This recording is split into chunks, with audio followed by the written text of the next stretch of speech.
Pernah nggak kalian dengar soal kasus kriminal yang awalnya kelihatan sepele, tapi ternyata dampaknya sampai bikin heboh satu dunia? Inilah kisah tentang seorang pria Jepang bernama Takahiro Shiraishi, yang akhirnya dikenal dengan julukan Twitter Killer. Balik lagi di channel Gali Kisah, di mana kita akan menggali kisah-kisah seputar kriminal dan fenomenal yang terjadi di berbagai belahan dunia. Ini adalah kisah seorang pria Jepang bernama Takahiro Shiraishi yang dikenal dengan julukan Twitter Killer. Julukan itu bukan muncul sembarangan, tapi karena metode dia mencari korban benar-benar unik dan mengerikan. Semua lewat media sosial, khususnya Twitter. Dari luar, Shiraishi sama sekali nggak kelihatan seperti sosok berbahaya. Dia bukan tipe pria yang keras, bukan juga kriminal kelas kakap yang ditakuti banyak orang. Wajahnya biasa, pembawaannya tenang, bahkan bisa dibilang sopan dan ramah. Tapi justru di balik sikap yang kelihatan normal itu, tersembunyi sebuah sisi gelap yang sangat menyeramkan. Sisi yang kelak membuat 9 orang kehilangan nyawanya dalam waktu singkat. Kasus ini bukan cuma bikin geger Jepang, tapi juga bikin orang di seluruh dunia sadar betapa rawannya media sosial ketika digunakan tanpa hati-hati. Shiraishi lahir di Tokyo pada tahun 1990. Masa kecilnya nggak ada yang istimewa, bahkan cenderung normal. Menurut orang-orang di sekitarnya, dia anak yang patuh, nggak pernah bikin ulah besar, dan kelihatan ramah terhadap tetangga. Ayahnya juga menganggap Shiraishi nggak pernah neko-neko. Tapi ternyata ada hal kecil yang sering luput dari perhatian orang dewasa di sekitarnya. Sejak SMP, dia punya kebiasaan yang aneh, yaitu ikut permainan berbahaya yang disebut Blackout Challenge. Permainan ini intinya bikin diri sendiri atau orang lain pingsan dengan cara dicekik. Buat sebagian orang, ini permainan konyol yang bisa bikin ketawa-ketawa setelah sadar. Tapi buat Shiraishi, permainan ini seperti sesuatu yang menegangkan sekaligus bikin nagih. Dia sering banget bikin temennya pingsan hanya untuk melihat ekspresi terakhir mereka sebelum jatuh. Dari situ, sebenarnya tanda-tanda kelainan udah muncul. Obsesinya pada sensasi mencekik orang gak pernah hilang, malah makin kuat seiring dia tumbuh dewasa. Nah, setelah lulus SMA, Shiraishi gak melanjutkan kuliah.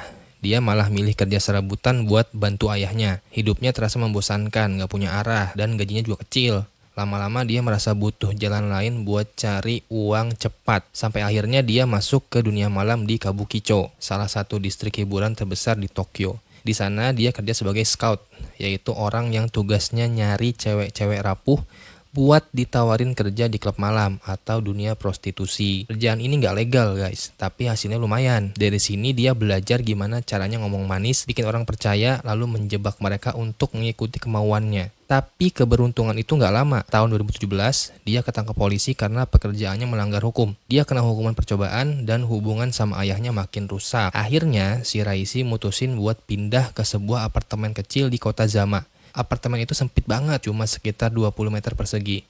Tapi siapa sangka, tempat sederhana itu kelak jadi lokasi pembunuhan mengerikan. Masuk ke tahun 2017, Jepang lagi menghadapi masalah serius. Angka bunuh diri di negeri itu sangat tinggi, bahkan mencapai lebih dari 21.000 kasus hanya dalam 1 tahun. Banyak banget orang Jepang yang merasa putus asa dengan hidupnya. Mereka butuh tempat buat meluapkan rasa sakit itu.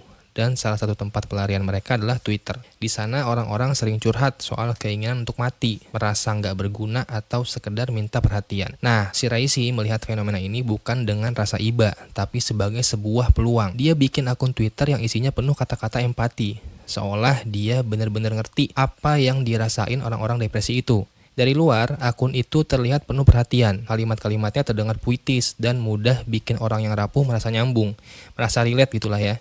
Padahal kenyataannya itu semua cuma topeng. Bagi Shiraishi, setiap akun yang nyantol ke jebakan itu bukanlah teman baru, melainkan target baru yang potensial guys. Korban pertama yang terjebak dalam permainan maut ini adalah Mizuki Miura, seorang perempuan berusia 22 tahun. Lewat Twitter, dia curhat soal depresinya. Shiraishi langsung menyambar kesempatan itu, berpura-pura peduli, bahkan menawari Mizuki tempat tinggal agar nggak sendirian.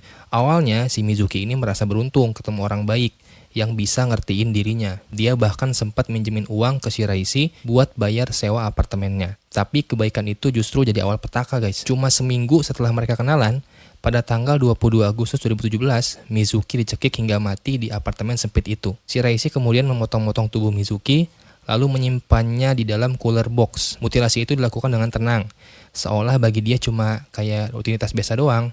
Semua dilakukan di ruang kecil tanpa ada yang tahu. Mizuki pun jadi korban pertama dalam daftar panjang yang mengerikan. Kematian Mizuki ternyata membuat korban baru. Pacarnya, Sogo Nishinaka, sadar ada yang gak beres. Dia nekat nyari Mizuki dan jejaknya mengarah ke apartemen Shiraishi. Bayangin aja, dia datang ke tempat di mana pacarnya udah nggak bernyawa lagi guys. Tapi dia nggak tahu apa-apa. Saat ketemu, Shiraishi malah berpura-pura ramah, ngobrol seolah nggak terjadi apa-apa. Tapi semakin lama Shiraishi takut kebongkar. Akhirnya Sogo juga bernasib sama, dicekik dan dibunuh di tempat itu juga. Dengan dua korban pertama, Shiraishi merasa semakin percaya diri. Kalau awalnya dia mungkin masih ragu atau canggung, sekarang dia malah makin terbiasa. Sensasi menghabisi nyawa orang lain justru bikin dia semakin ingin mengulanginya. Dan sejak itu, apartemen kecil di Zama itu berubah jadi tempat yang paling menakutkan, di mana satu persatu orang yang rapuh datang dengan harapan tapi pulang dalam keadaan mengenaskan. Nah, si Shiraishi ini merasa berhasil dengan dua korban pertamanya. Kemudian bikin akun baru yang lebih ekstrim, namanya Hanging Pro.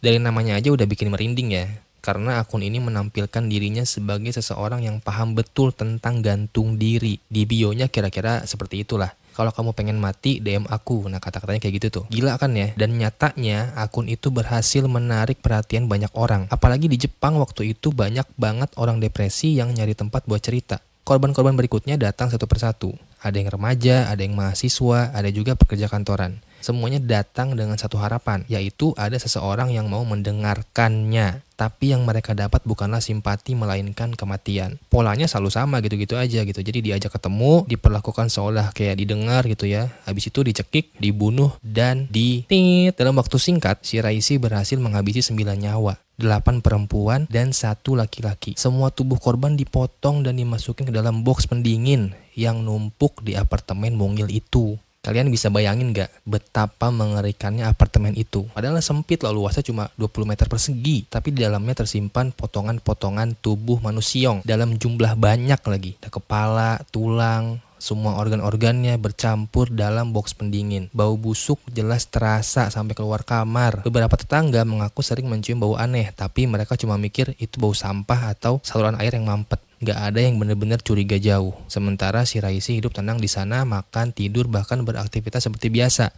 Seolah-olah kayak gak ada yang aneh gitu.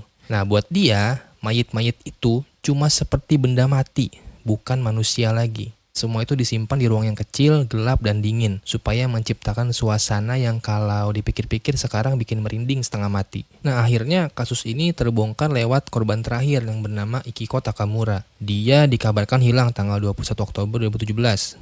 Kakaknya curiga dan mulai mencari jejak adiknya. Dari situ dia nemuin interaksi antara Ikiko dan akun Hanging Pro. Dengan nekat kakaknya pura-pura jadi korban baru. Janjian ketemu lalu membawa polisi buat memergoki Shiraishi. Jadi dijebak gitu lah ya ceritanya ya. Jadi pada tanggal 31 Oktober 2017 polisi mendatangi apartemen Shiraishi. Begitu pintu dibuka, bau busuk langsung menyengat gitu ya saat mereka memeriksa isi kamar. Pemandangan yang mereka lihat benar-benar bikin shock. Cooler boxnya berisi potongan tubuh manusia, ada kepala, ada tulang, bahkan organ tubuh yang masih jelas bentuknya. Totalnya ada 9 korban guys. Shiraishi langsung ditangkap di tempat. Setelah itu diproses tuh pengadilan yang lumayan panjang. Pengacaranya sempat mencoba membela dengan alasan Shiraishi hanya membantu orang-orang yang memang sudah ingin bunuh Dirong. Tapi hakim gak bisa terima alasan itu. Fakta menunjukkan ini adalah pembunuhan brutal, terencana, dan sadis. Bahkan Shiraishi sendiri mengakui menikmati proses mencekik korban-korbannya. Akhirnya dia dijatuhi hukuman mati. Kasus ini bikin geger bukan hanya Jepang, tapi dunia internasional. Orang jadi sadar bahwa medsos itu bisa jadi tempat yang sangat berbahaya guys. Terutama buat orang-orang yang rapuh. Dari sini ada pelajaran penting bahwa jangan gampang percaya sama orang asing di internet.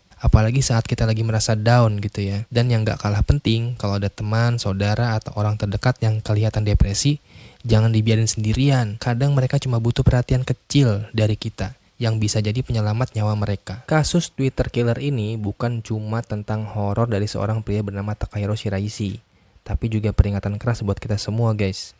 Media sosial yang kelihatan sederhana bisa jadi jebakan mematikan kalau kita salah langkah. Dari kisah ini kita belajar bahwa dunia maya nggak selalu seindah yang kita lihat. Jadi hati-hati dalam mempercayai orang asing dan jangan pernah anggap remeh kondisi mental orang di sekitar kita. Karena kadang perhatian sekecil apapun bisa jadi perbedaan antara hidup dan mati. Ingat, cerita ini mungkin sudah berakhir di pengadilan, tapi pelajarannya harus terus kita ingat selamanya.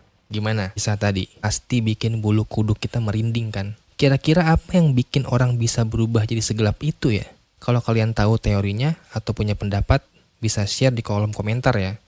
Jangan lupa juga tekan tombol like dan subscribe, karena masih banyak kisah kelam lain yang siap gue ceritain ke kalian.